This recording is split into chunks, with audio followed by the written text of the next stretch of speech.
What up, y'all? Welcome in. I hope you're having a good day or evening or morning or whenever you're saying this.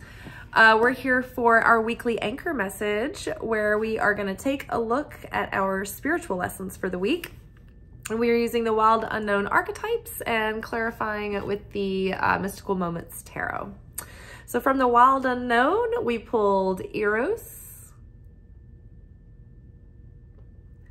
We pulled the Vision. And we pulled the Flame.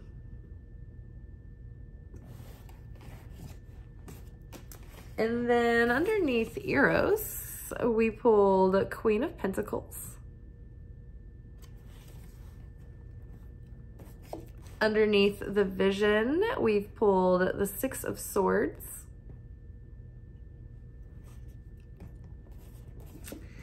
And then underneath the Flame, we pulled Eight of Swords. Okay, so what is going on right now? I feel we are entering into like a very initiative portal phase. When we go through Pisces season, it's like the whole like seasonal year has gone by. We've gone through the whole zodiac. And Pisces has us once more before we start our new planting season, our new spring, our beginning of the energetic year. Pisces takes us through the deep dive to sift through and reflect on everything that we've been, going through and learning and processing and experiencing over the year. So I feel like we're sort of in like this grand finale sort of initiation moment where we are sort of we're like turning the chapter, closing the book on last year. We're also closing the book on that first major cycle of life up until now. And it's been like this collective timeline jump, right? But this is when that new beginning is coming upon us. And so currently, just like in school, how you have weekly tests and maybe, some pop quizzes through the week, and then you'll have like midterms that you have to like study, harder because you're like, being tested on all the material that you've learned so far. And then at the final exams, it's like, that's the biggest test. And you're having to, utilize everything that you've learned that semester and build upon everything that you have. And then, answer, and essay questions and be able to really like show that you've digested and understood and comprehended the information before you're really graded and allowed to go to the next level. So that's kind of this moment that we're in right now. It's like we're reflecting on, how far we've come and what these lessons are. And in order to help us really get the most out of this moment of that reflection and that look, that deeper look into things, it's like heaven's trying to help us clear the slate so that when we start this next cycle, we don't repeat the same mistakes that we did before. We don't get stuck in the same like loops and patterns and habits. And some of these are unconscious. And so even though our conscious willpower knows that we're trying to practice discipline and overcome these tendencies, it's like your willpower can only go so far against your unconscious and subconscious. So this initiation we're in right now, there's these moments where we're really getting kind of triggered. And all of these feelings that maybe have been dormant or pushed aside, or, maybe they've been disorganized and you haven't been able to access them or take them apart and explore them until now. So these things are coming up, and they're coming up in such a way that it's like this heightened, highlighted discomfort that's very specific so that it shows you the emotion. And then for me personally, and I think we also have been talking about this on this channel, but themes of shadow integration and early childhood, like childhood wounds, and not just like healing parent wounds, but like getting more clarity on specifics around, okay, so yes, I know that my parent wound was this, and it inflicted this wound on me in childhood. And as a result, I've carried this kind of trauma, and I can see that like these are subconscious patterns, but maybe you didn't, those were just like the broad stroke patterns that you were seeing. Like, okay, I see the big plot lines and the big outline here, but getting really into the nitty gritty of the details to know like, okay, on a day-to-day basis, the way that I behave, you know, or procrastinate or get caught in indecision or, you know, things of that nature that really affect like hours that you burn by accident that you waste, right? So we're getting more clear on those things, right? We're getting more clear on like how our attachment styles were laid out, but how we're triggered by them and how they cause us to behave certain ways or perceive certain things or project certain things within our relationship dynamics, right? So it's like we're going through this moment where we're being tested. We're like, oh my gosh, I'm so tired of tests. And it's like, you almost feel like we don't want to be too hard on ourselves about it, because the reflex is to be like, why am I still being tested? Like, and try to beat yourself up, because it's like, why haven't I got this like settled by now? And that's not the point. It's not, we're not failing. We're all being tested. And it's really as a help, as a support to us, so that we can be set up for success this next time around, so that we don't have the same thought habits that lead to the same interpretations or ways that we perceive things, so that those things don't affect our feelings, and those feelings don't affect our moods, and, you know, the ways that we behave and react, and the choices that we make based on, you know, those uncontrollable, you know, undigested, unmanageable feelings, right? We need to be able to feel our feelings and observe them without them controlling our actions or our choices. So right now, it's important that we stay grounded and we stay true to ourselves and we stay in our worth. Don't act beneath your worth. Don't lower yourself because you feel like you have to compete or you have to do something that you don't believe in to get a job or a position somewhere, or be the one that gets picked or whatever it is. Don't go against your morals. Don't go against your ethics. Don't go against your beliefs. Stay in your worth, because it's the worth part that's really getting tested right now, and our trust in Creator. And it's like the things that we hold dear to our heart are just out of our reach right now, right? It's like there's probably a couple of key manifestations, and it might be, you know, having the relationship you're currently in dialed in, or, you know, maybe that relationship is still eluding you. Maybe you're still looking to really get to the next level in your career or in your life purpose. And it's like, what is this? What's stopping me right now?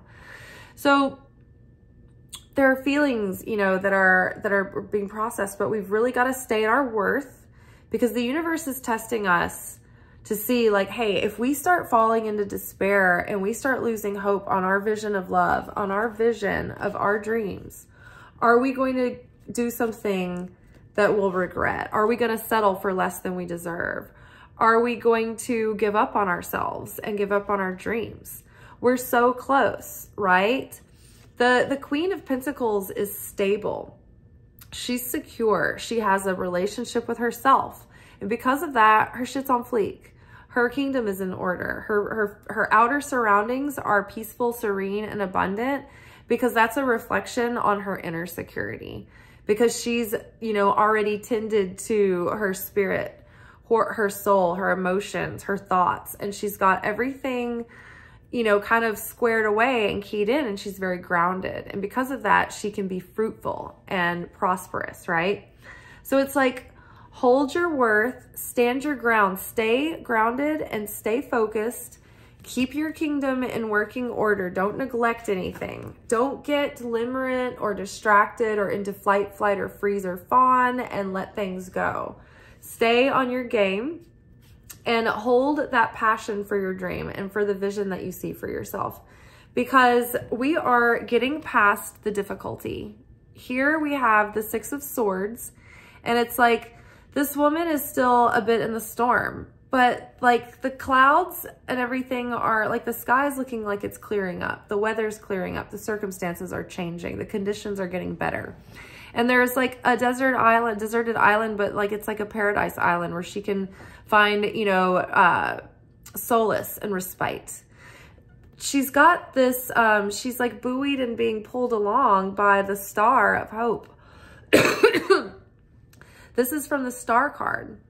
The Star of healing and for major dreams and life purpose coming through, right? Anchored here by faith, grounded in certainty in the Creator, right? And trust that no matter what the circumstances look like, that the Creator can be activated within anything in any moment, because the Creator is present everywhere.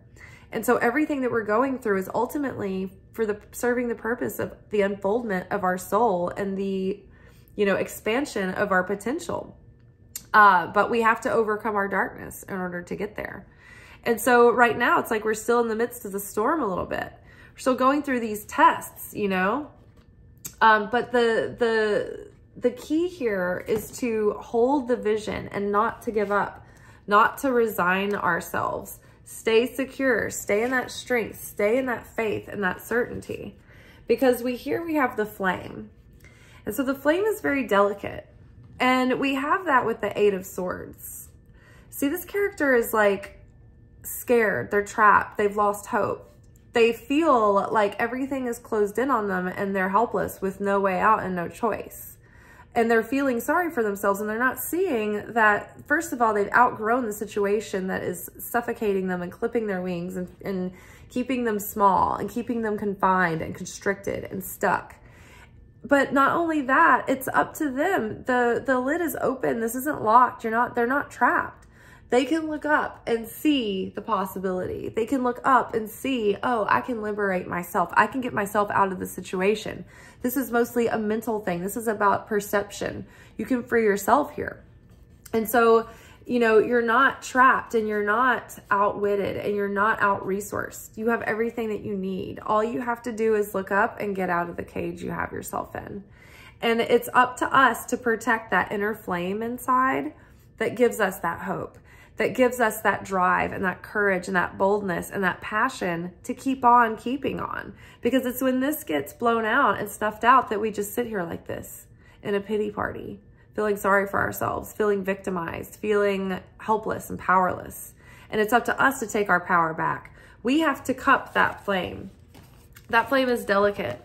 And any wind, any exposure to the outside world, to the circumstances of life that change, if we don't hold, you know, keep protection around that flame, the winds of change of life will just blow us around and we'll be in a reactive, emotional, mental meltdown forever, right? Constantly being reactive, doing reactive actions, you know, doing things that you regret, right? That you pay for, that come with consequences, that come with costs. And so, you know, some of the costs of just not believing in yourself enough, it's like you have abandoned and neglected your flame, your purpose, your gifts that were put inside of you, because the world needs those, right? And so it starts to dim your flame. It dims your light. And in order to keep this passion alive, you have to tend to this flame and you have to protect it and you have to look out for it and you have to cherish it. And so that takes, you know, plugging into source and replenishing yourself and holding true to your beliefs and your certainty and choosing that when life looks very dark and very negative and very uncertain and everything is very unclear and there's not any answers and there's not any certainty and there's not any guarantees. But what we have to do in those moments is to choose, okay? I'm going to choose to be certain. And certain is not having the answer. Certain does not mean it's a guarantee that you're going to get your way. But what certainty is knowing that the Creator is within you and without you. And the Creator, God, is in every single thing and can be activated in any moment. And even in the darkest challenge, if you believe and you don't give up hope and you say, you know what, Creator, I'm doing my best to show up in every way in the situation. I'm tackling this with prayer, with following my intuitive guided hints about what I should do. I am, doing all the physical actions I can take, and I'm not doing those when I'm feeling scared or desperate or in a negative state. I'm doing them when I'm very calm and I'm feeling very sure and very decisive about them and in faith. And I know that the Creator, even if this is the opponent trying to trick me and trip me up, that if I don't let this hold me back or hold me down or stop me or take away my faith and certainty, then I know the Creator can turn this around for my highest good. So it's about holding on to faith as a choice, as a practice, even if you have to fake it. Saying out loud, I know I'm scared right now. I know I am feeling fear, lack, and doubt, but I'm choosing certainty. I'm choosing it. Even if I don't feel it, I choose it. I choose to try to feel it. And that is what carries you. That's what changes the situation. That's what protects that flame, right? And that's what can give you the miracle that can happen instantaneously, any second, any minute. So don't get sucked in by whatever is happening to you right now. Know that it's a test. Know that this is an initiation. And if we can get through this initiation and do something to transmute our smallness, our weakness, our darkness, if we can turn our vessels into greater vessels of sharing, of greater vessels of the light, of receiving, not for the self alone, but for the sake of sharing, and restricting the desire for instant gratification and building the vessel that earns the light over the long term, that will actually lead to lasting value and fulfillment that lasts. You can, manipulate your way into forcing your way and getting something, before it's time. But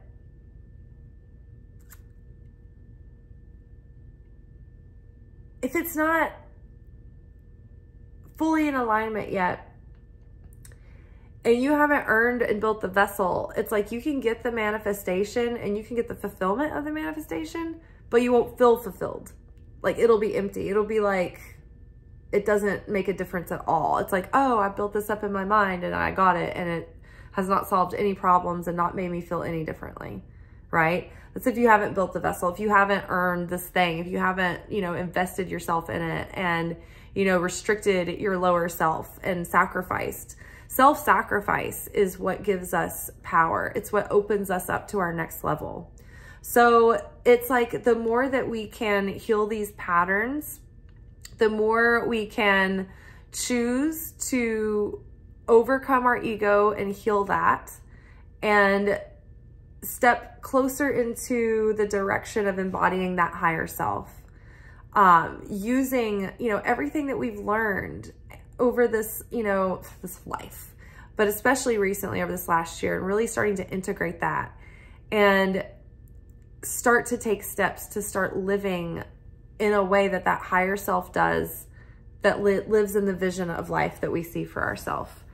This is that beautiful vision of spiritual, elevation and a soul level fulfillment, being in alignment with purpose and starting to feel that sense of eternity, of unconditional love. I like to think of eternal as not necessarily a temporal statement of something that's always been and always will be, but eternal is unwavering. It's unchanging. It sustains. It doesn't waver. It doesn't fluctuate. And so when we begin to have more affinity with the light, we become more eternal. When we have more certainty in the light, we are not as affected. We are not as changed. We are not on an emotional roller coaster of ups and downs. So when we become constant and sustaining and unfluctuating and unchanging, we start to embody an eternal aspect, an eternal essence. And that is why so many saints and sages just don't age for a very long time.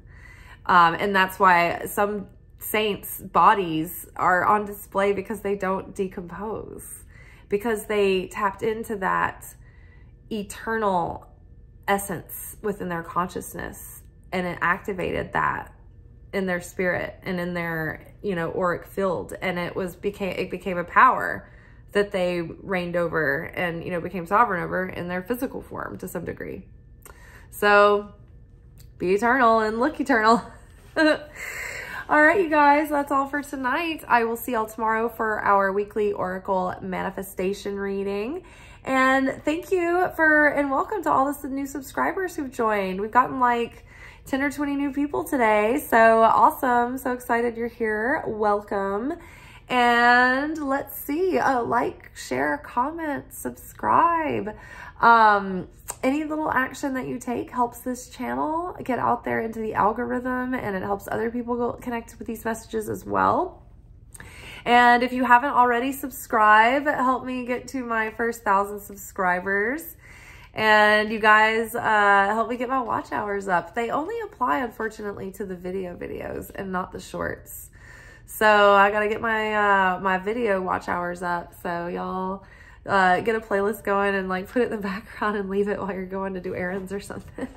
Help me out. All right. Bye.